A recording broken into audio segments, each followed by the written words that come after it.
नमस्कार दोस्तों। तो मैं प्रतिशत में आपको आज फिर एक नया कॉन्सेप्ट बताऊंगा। वो कॉन्सेप्ट है प्रतिशत त्रुटि। प्रतिशत त्रुटि, त्रुटि, percentage error, percentage error, error.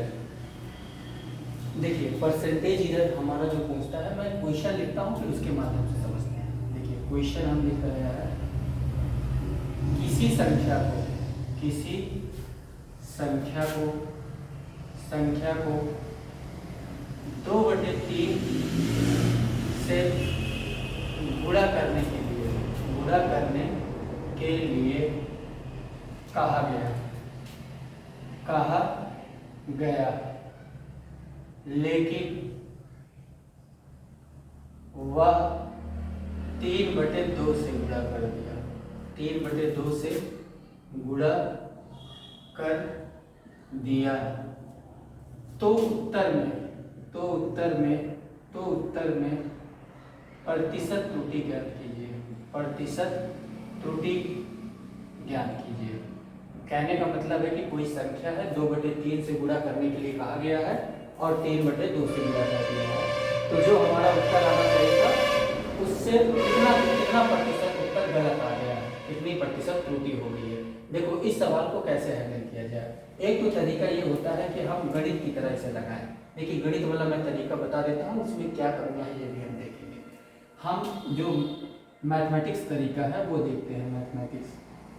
Mathematics तरीके में हम मान लेते हैं कि किसी संख्या को 2/3 से गुणा करने के लिए कहा गया है। तो मान लेते हैं कि वह संख्या क्या है, संख्या मान लेते हैं हम कि यक्स है। ठीक, यक्स में 2/3 से गुणा करने के लिए कहा गया, 2/3 से गुणा करते तो हमारा मान आ जाता 2x/3, लेकिन गलती से हमने 3/2 से गुणा कर दिया।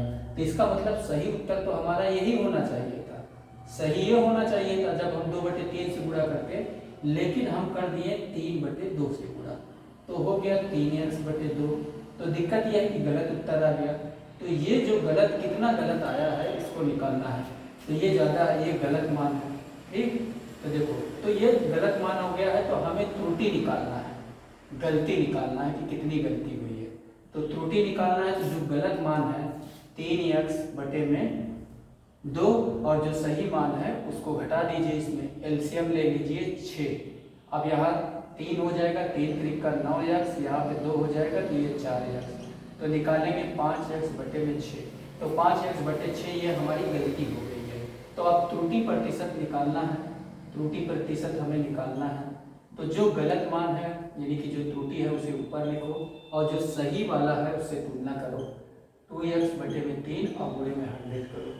अब देखो x से x कैंसिल हो गया, 3 × 6, ये 2 × 4 हो जाएगा, 4 से इसमें 100 में भाग देंगे तो 25 हो जाएगा, 5 ये 25 हो जाएगा, तो 125।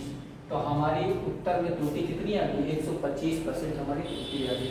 ये तो हमारा गणित का तरीका होता है, लेकिन इस तरीके से हम इस सवाल को नहीं हल करेंगे। ये बस केवल जानकारी के लिए है, हमारा तरीका कैसे होना चाहिए ऐसे सवालों को हल करने के लिए। ठीक, तो ऐसे सवालों को हल करने के लिए जो हमारा तरीका होना चाहिए वो ये होना चाहिए कि ये वाला हमारा 2/3 से गुणा करते तो शुद्ध मान आता। ठीक, तो 2/3 से गुणा करते तो शुद्ध मान आता। अब ये हमारा इससे गुणा करते तो ओरिजिनल मान आ जाता, जो हमारा होना चाहिए था, कोई त्रुटि ना होती। लेकिन गलती हम किससे की, गुणा किससे किए, 3/2 से।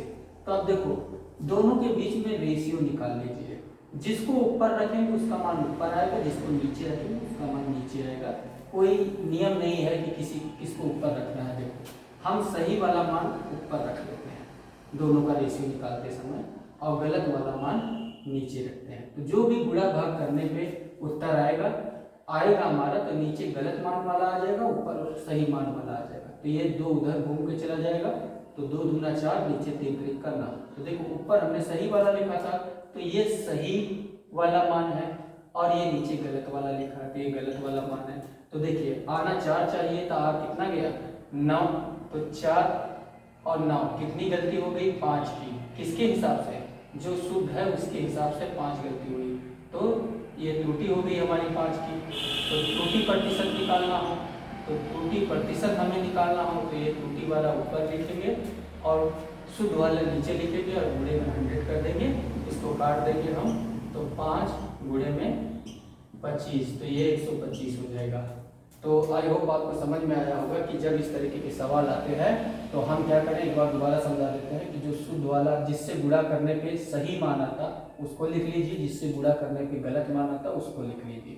दोनों के बीच में अनुपात निकालिए। अनुपात निकालते समय नियम ये होता है कि भाई सही वाला मान ऊपर रखोगे, गलत वाला मान नीचे रखोगे, तो गुणा भाग करने पे जो भी वैल्यू कट के आएगी उसमें ऊपर वाला सही को रिप्रेजेंट करेगा, गलत वाला नीचे को प्रेजेंट करेगा। तो ये गलत मान है, ये सही मान है, तो इसमें त्रुटि 5 की हो गई। तो सही वाले के हिसाब से 5 की त्रुटि हुई है, तो प्रतिशत त्रुटि निकालना है, तो 4 के हिसाब से प्रतिशत त्रुटि निकालना है, तो 125% त्रुटि हो जाएगी।